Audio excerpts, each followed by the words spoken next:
You are listening to Spilling the Tea, a real estate podcast with Christy Macero and Sheila Maychek.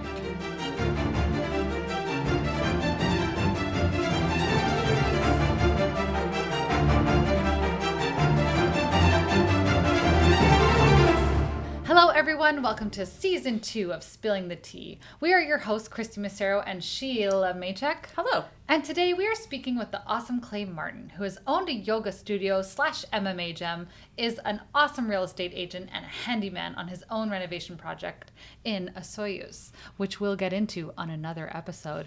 Ooh, a teaser. And also with us today is our everyday man, Jeremy Pue, representing the public. He is the owner of White Cloud Media and specialty whiskey photographer. Hello, guys. Today we will be discussing in detail the obstacles of purchasing in a different area in different parts of the province. Agents in the Lower Mainland may take on deals that are not in their area of expertise, and they get into these locations that have their own unique set of challenges. And, of course, the insurance implications that can come from not knowing the area well. But before we get into all of that, we're going to do what we do best, and we're going to interrogate our lovely Sheila. Ready. Sheila, have you ever lived outside of the Lower Mainland? Oh, you bet. I'm actually originally from Kelowna, at least from like 5 years till 20-ish. And then I transplanted to the Arctic Circle for 5 years. And then I came down to the Lower Mainland. Yeah, so you've basically A little full circle. been everywhere. Yeah, a little orbit. And have you ever dealt with unique weather or geographical issues? You bet. So while we lived in the Arctic, one, it's super remote, but two, sometimes it's the hottest place in Canada because in the summer the sun doesn't set. You don't get any, there's no relief at nighttime, so sometimes the temperatures just kind of keep climbing and climbing and climbing. And when you're that remote, if there's a wildfire nearby, you don't have a lot of evacuation routes. Some of these communities are fly-in only. And the only time you have a road is when it's an ice road in the middle of winter, and then there's no fire. So when it's fire season, you have to be very careful, and they keep on top of these things because you sometimes have to have jets come in and land and pick up the people and take them out of the community. So it's very different up there. You might have seen other places like Yellowknife in the past year. They had a fire come very close, and luckily a lot of people were able to drive south. But other people, especially like elderly or the hospital, they've got to load them up on planes or like little caravans of ambulances to get them out. Which is Wow. horrific. It gets complicated real quick. No kidding. And Yeah. then you were in Kelowna during their fire season. I was. So I think it was 2003, the big one. I was living in Rutland at the time. And I remember our house going on evacuation alert. And we drove over to West Kelowna one night. And all I could see, the entire other side was just flame. And you see these little hot spots, and they end up being people's houses, and you can see them go up all night. But the fire was just so widespread. It was almost like you were looking at a volcano, how much fire there was. It looked like lava on the other side. So it was quite scary. And Yeah, that is scary.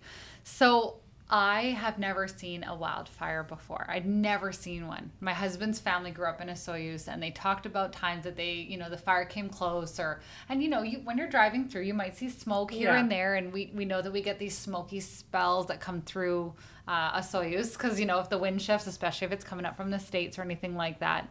But I was in Osoyoos this past year, and the reason why we've invited Clay Martin here today is because we were both in Osoyoos at the same time with two completely different vantage points of the same fire, okay? So I was located across the lake from the fire. So I was completely safe from the wall of flames that were descending down the mountainside. I could sit on the patio with not even a hint of smoke and clear sky above me, and we could look across the lake we didn't need our binoculars, but we could look across the lake at the binoculars, and we could see the fire trucks going up the hills and going up the neighborhoods to try to evacuate the people out. And it's not that far away. Osoyoos is a pretty small community. Yeah. So it's just one little bridge around, and that's it. Like you're right there. But you would never know unless you turned your head and looked over that there was a fire from where I was. And it was almost, dare I say, pretty to look at, because it was almost like this beautiful orange glow, but you knew that there were people over there with houses and like, you know, kids with kids rooms, and like there's like a sports field and a high school, and there's things like these are people's homes, which is absolutely horrific. Because when you're far away and you're safe and you've never seen that before, it's almost like abstract. You're like, oh, that's such sometimes you can't help, like you just stare at it because it's so new. Yes, and being in the first responder community, like we're watching these police cars come in. We know that they don't have that many police, so they must have been pulling resources from absolutely everywhere in order to flood that area, and people would have had to respond when they were off. There aren't enough members in that area. But the amount of cop cars we saw, like everybody definitely rose to the occasion. Yeah. We ended up going to the detachment the next day with a big gift card for them because they worked all night. So it was horrible. But before we get into Clay's vantage point, because it's such an interesting story, what drew you to the South Okanagan to live there? Well, we didn't actually plan to live there. I guess nobody does plan to live there or buy a, it's a small town. There's under 5,000 people, but it's hot. And I love the heat. I'm going to Mexico shortly. I could live in Mexico. I could live in Osoyoos. I could never do winter again. And I'd be very happy. My in-laws live there for that very reason. Right? They like the heat, and they're always in Mexico. So you guys would get along great. Yeah, and my mom is from Greenwood, which is about an hour or so east. Okay. And she grew up there. So we, as kids, we drove through Osoyoos every summer, every spring break, we were there for Easter, we were there in the fall, everybody's birthday. So I knew Osoyoos very well. About 5-7 years ago now, friends of ours retired and moved there, right? Which was really neat. They bought a little old house. They needed some help renovating, so we helped renovate. I had some expertise.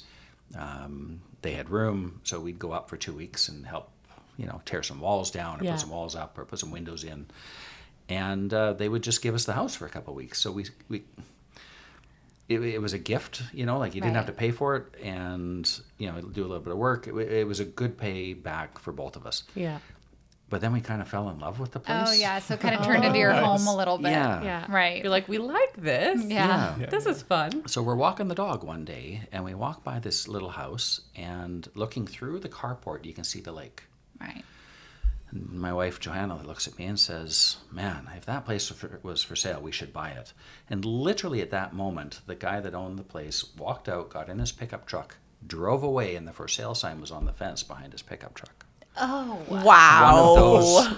One of those moments that you go, yeah. And then the sky's open. Yeah. You go, well. So, we did. And it was an original 71 special. And so we made an offer that night and bought it.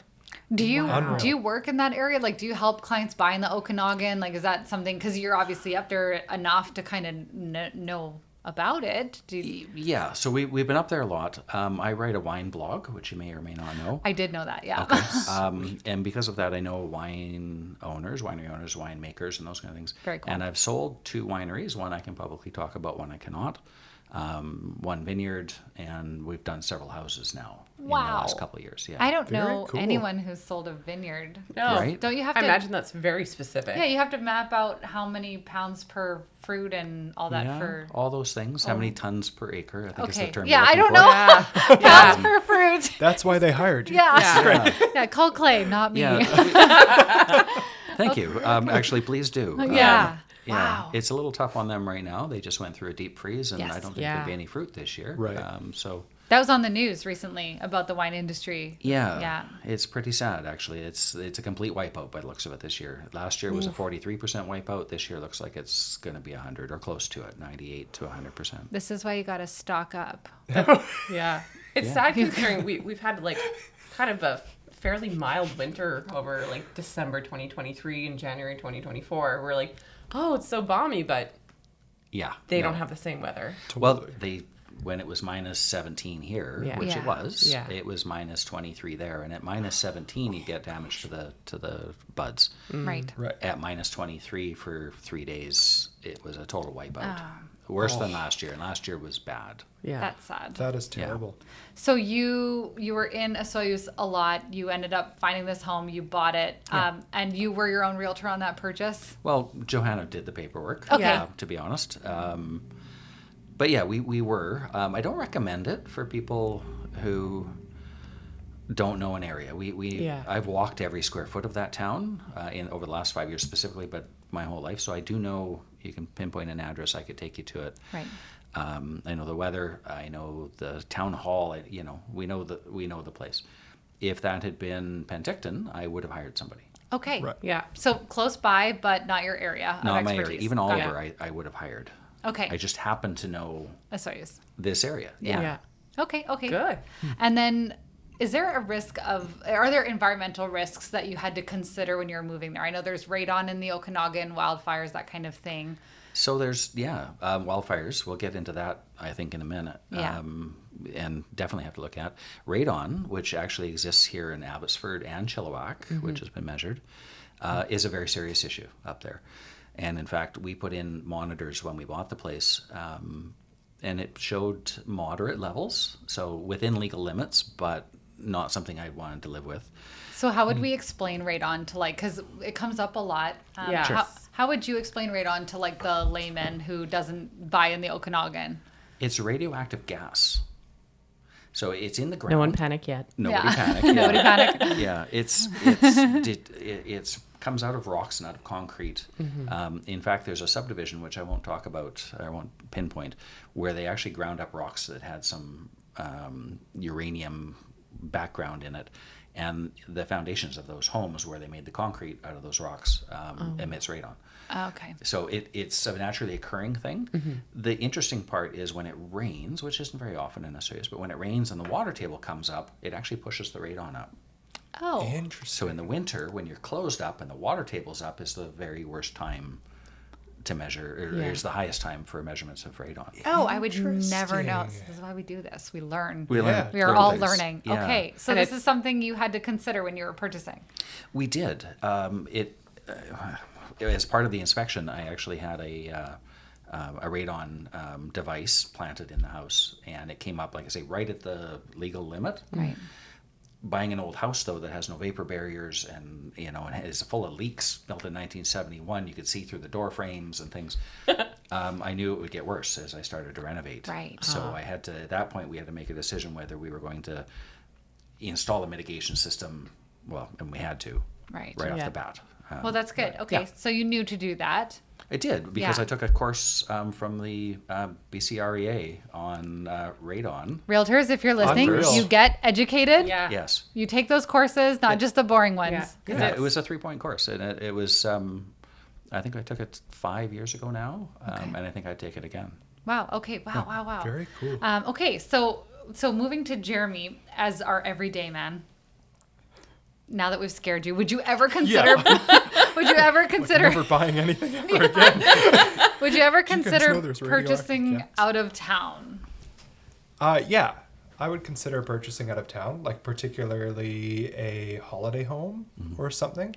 Somewhere warm, perhaps? The Somewhere- Okanagan? Yeah, yeah, I would. So I know, like, when Sherry, my wife, and I have talked about it, we kind of talk about the interior, and Yeah. we kind of go, I don't know if we would do that because of the fires and everything, but we both love, like, the Sunshine Coast Yeah. Right. and over there. So, yeah, we totally would. Would you ever would you consider hiring a local realtor from that area, or would you want to bring your favorite realtor from here into the Okanagan or to the island? I would probably find a local person, personally. You get 3 nods for that. Yeah, Yeah. like as Yeah. much as We're I like, would want to, maybe help a friend out, I think Yeah. I would like the knowledge base of somebody that lives there. Yeah. So, And would you have any fears purchasing out of town with regards to geographical considerations or natural disasters or anything like that? well, yeah, a little bit. Like I just mentioned, Sherry would be nervous about wildfires Okay. and stuff like that. Yeah. So, And now radon. Sorry, Sherry. and now radon, Yeah. yeah. Radioactive gas, apparently. Yeah. Yeah. I wonder, where does someone draw the line with that, though? Because, say you're on the island and you know that if there's an earthquake, you might as well bend over and Totally. kiss yourself goodbye, because like There is a distillery on the island, so there's you would some- survive. Clay, Yeah. there's some good ones Yeah. actually. There's more than one. Yeah. Yeah, I think what would come to top of mind is what we're seeing the most in the media recently, right. which, a lot of that is fires the last few years. Mm-hmm. Earthquakes, I see where you're coming from, but I wouldn't play that into as much consideration. Okay. So, And then what about like flood? flood, I would Okay. from the last few years as well. Yeah. Okay. I think we take all of those things into account because, you want to get your holiday home and want it to be there for You want it to a be long there a time. while. Yeah. Yeah. Yeah, that totally makes sense. And these are things like when I was purchasing, I didn't really consider either. But when I ended up buying a home, and we'll talk about it in a little bit, in Kelowna, and I ended up hiring a different realtor there because I wasn't in the area. I didn't know Kelowna. And I'm glad that I did. And we'll get into that in a little bit. But I even though I have my real estate license, I wouldn't necessarily have gone to do that. So, Right. Okay, Clay, when that fire was rolling down the hillside in Osoyoos. Okay, so it's interesting that I wasn't actually in the house. So Johanna and I had gone to Summerland to a friend's house for a party. Oh, okay. My 80-plus-year-old mom was home. Oh, okay. So we left about 2 o'clock in the afternoon, and there was no signs of fire, no warnings, no anything. She called, I can't remember what time, I'm going to say 7, and said, you need to come home. And when your mom says you need to come home, even if she's 80, Yeah. you come home. You get your ass home. Yeah. Total 100%. We got on the road from Summerland, which of course isn't that far away, it's about an hour, Yeah. and we started to see the smoke. And at that point, Johanna got onto social media, Yeah. got the radio on. Of course, we're still talking to Mom on the phone because she's panicking now, and she's watching it come up from the border. Yes. So you probably watched it as well. We Yep. live watched it move, and it was moving. Quick, like coming. So where I was, it was coming down the hillside, and Yeah. and the houses are down below, and it is coming. Yeah, it was really moving fast. By the time we got back, it was 8 or so, and it turns out you had asked preliminarily when we talked about it at the time whether we were in danger. It turns out I had a deputy fire chief living next door. Oh, When I just did what he did. well, his house is going to be safe then. Well, no. Whoa. Yeah. He's No. busy out for other people's houses. When we got Yeah. home, he was pulling out the sprinklers and things. Ah. Yes. Right. Okay. Yeah. Soak it. Yeah, well, Yeah. he had these tripods that go on the roof. Yes, I had. Yeah. You've seen them, probably. Yeah, I have seen them. And he handed me one and said, get this on your roof and leave the ladder up. And some of the decisions, the decision was if we were leaving, he would stay, put the sprinklers on, turn them on, and then he would bug out as well. Right. Wow. Yeah, What? it's really, really scary stuff. Yeah, that Yeah. would be terrifying. So you're in the home, and when you're talking to him, how far away is the fire So at that point? At this point, straight line, we're probably 500 meters. Okay. Which seems like half a kilometer. It's a long way. As Except the someone who's seen flames fires. are 100 meters tall. Yeah. So you can almost feel them. You can't.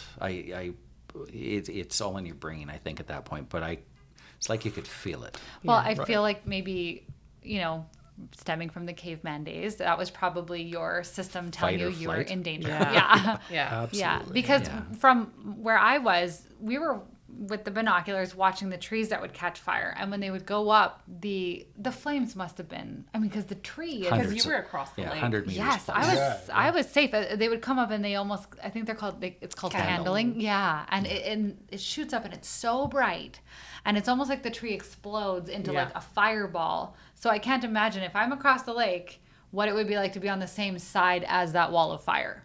Right. So and I didn't understand how fast they moved. Yeah. They move fast. And that is the thing that I think scared us the most, to be honest. The watching it move. Yeah. Right. I imagine the hour drive home felt like forever if you're on the phone to Mom and she's watching it come closer. Yeah, wasn't too panicky. She's a professional, but she was like, you get your butt here now. Yeah. I have no way out. Yeah. Yeah. Right.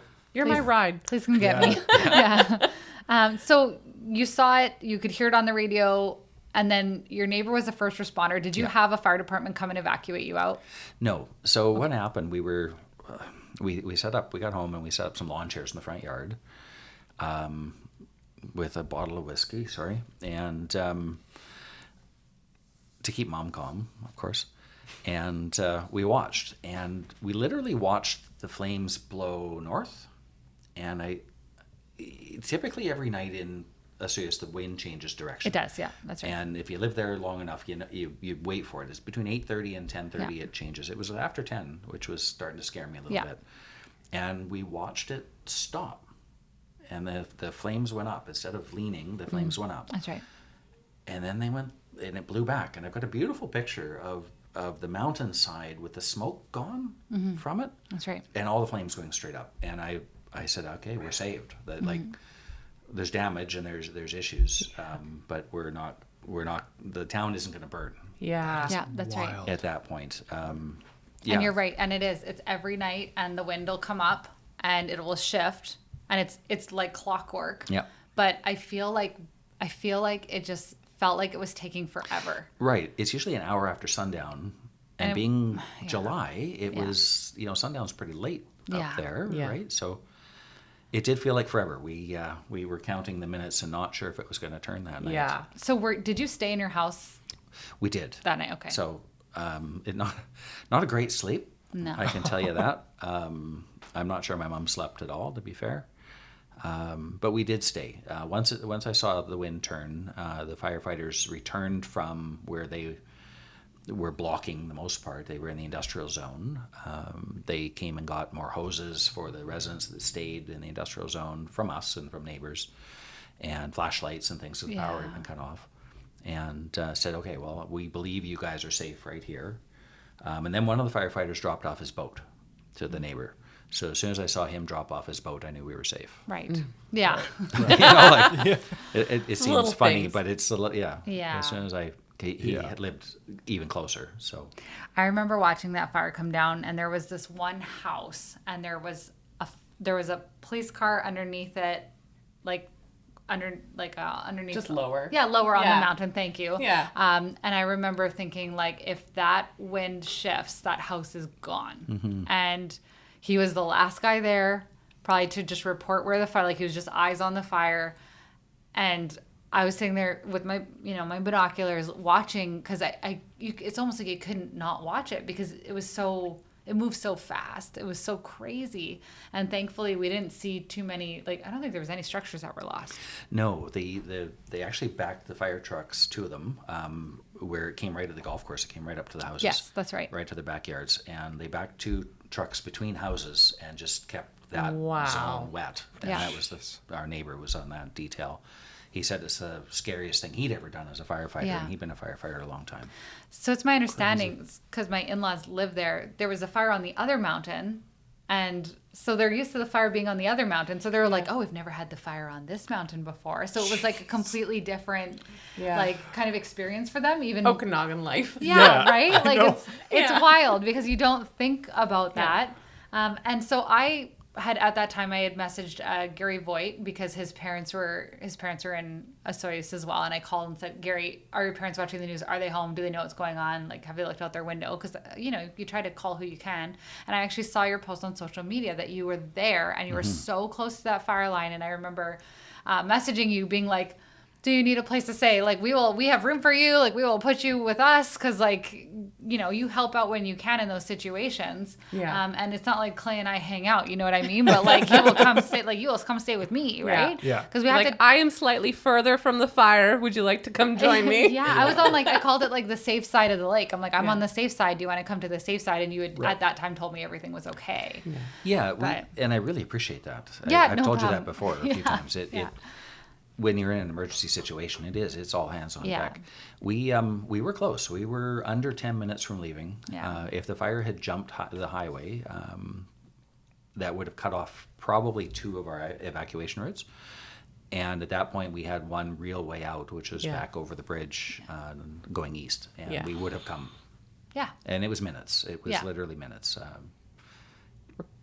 Were you It was a packed real and ready grace to of go? God moment, that Yeah. one. Yeah. Yeah. Were you packed and ready to go? We had packed up because it's a summer home. We don't Yeah. have a lot there. Yeah. It's just stuff at that point, right? Because it's just a house. Yeah. The wine cellar, I would have cried a little. Oh yeah. Yeah. A little. It's insured. But it's, and we did video the whole house. Good. Smart. Smart. Top to bottom. Yeah. There's a 2.5 minute video, give or take. That's all you can do. And and the rest, it's just stuff. Yeah. So, life first and Yeah. stuff later. Items are replaceable and people are not. Yeah. So. 100%. Okay, so Jeremy, have you ever been to the Okanagan when a fire's been close by? Not as close as this. No, Yeah. not like. Like I've definitely, so my grandparents lived in Penticton for my whole life. Okay. So I've been up in Penticton and had it be like super smoky, but nothing imminent. No, but yeah. So So the they're smoke, like yeah. around, but not like a threat. Yeah, Okay, totally. Okay. And then when you would go check or go to your grandparents' house or go into the interior, do you check wildfire maps? Like, do you ever look ahead to see where these are? Does that ever cross your mind or? I think that's only kind of come into play for us the last few years. Right. So previous to that, not really, unless like it was literally like Granny being like, you probably shouldn't come. Oh yeah. Yeah. And we'd be like, okay, we'll try next weekend type thing. But the last few years, it's more on our radar. So it's like, hey, if we're driving from here to here, is that route actually okay? And Yeah. we will look. Yeah. Yeah, I've called in wildfires before driving to Soyuz because and sometimes they're up high up and they're not going to hurt anybody. Like, so they're not, Yeah. right? But the second they come within those kind of town limits, right, people start getting nervous. So, Totally. My And- wife called one in last summer up at Cockwell Lake in Hope. Yeah, up on the mountain. We just Right. saw smoke starting Yeah. to billow. It started getting worse. She called it in. And a helicopter came in and put it out like pretty quickly. Yeah. But Yeah. yeah. it's pretty neat to watch. Totally. I've never seen water bombers before, and they were filling up on the lake, and I've got all this really neat footage of it. It was unbelievable, and you're on the patio of Boston Pizza or the Owl, and you're seeing them fly overhead, and they buzzing past you, and they go and they fill up and they circle, and they just did it for hours. Yeah. Yeah. And it's unbelievable. It's It's super mind blowing. impressive. It's Yeah. so impressive, Yeah. but it's also horrific because you don't Totally. want them to have to do that. Yeah. Right? Yeah. And you want to make sure people are like off the lake. Oh yes, and everyone in the town, they were not on the lake. They were not in the way. People know to move out of the way, let them do what they need to do. And it's my understanding that everyone was very thankful to those first responders. So Oh, yeah. yeah, which is really nice. Because I remember even a lot of the campgrounds, they were asking the people that were like there on holiday, like, hey, please pack up, go home, because we've got evacuees with nowhere to go. Yeah. But a lot of people Right. have recreational vehicles or trailers up there, so they're like, hey, so a lot of people went home and they opened up spots so people at least had a place to start parking their vehicles and Yeah. camping out. Same Right. with the hotels. They were Yeah. asking visitors like, "Hey, head home because Yeah. these people need a place to go." Right. So that was in Kelowna. So speaking of Kelowna, I bought a property last year in West Kelowna, and I think you were with me. Were you not in the kitchen of my house? And Oh, I got, yes. yeah, you were. And I got a phone call from my property manager that says, "Hi, your tenants have just informed us that they have been placed under evacuation alert." Oh, my. And I'm like, okay, flick on the news, and there's nothing on the news at this point. And I'm like a news junkie, so I'm like, what do you Yeah. mean? So I'm trying to get as much information as I can. Yeah. And it's not a place that I live, so it's not like I can look out the window and see what's going on. I can't drive to the community quickly, but I Right. know my tenants are now under this evacuation alert.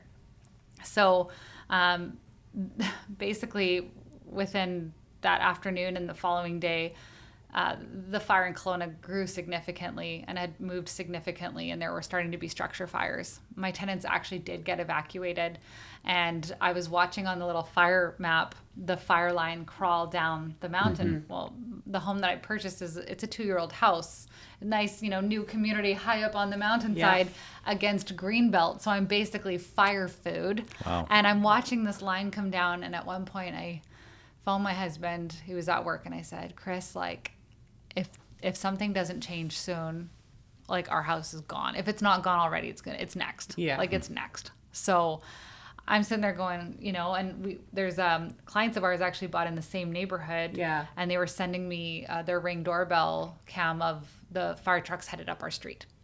Great. So Which you're like, oh, great, they're there, but also, oh no, they need to be there. They need to be Right. there. Yeah. So it was a little tricky. Now, we don't have an emotional attachment to that home. It is an investment property. Right. I felt really bad for my tenants, right? Because like you're out of your house for a couple of days because they were out of there for a couple of days. All the food in the fridge is gone. Yeah. Like anything that, right? Totally. So it's things like that you think of, like their plants aren't getting watered, like that's their home, right? And I thought to myself, do I really know my insurance policy? At that moment, I am like emailing questions to my insurance broker, like, okay, if the house gets burned down, like rent's still Right. covered, the rebuild, like everything was good. I've got a very good I'm good, right? insurance Yeah. broker, yeah. But he helped ask some clarifying questions for me, and I know that my renters are supposed to have rental insurance, so they would have been okay. But it's just an unfortunate thing. You have to like suddenly look up that my husband was seconded, like he's on a very special team where he can do helicopter rope stuff, You and can I guess rappel out and do cool guy stuff. yeah, he can do cool guy stuff. So he was seconded via helicopter to go to Kelowna. He flew there at night in case there were firefighters that were trapped behind lines, so Wow. that he would get to extract them out. Holy.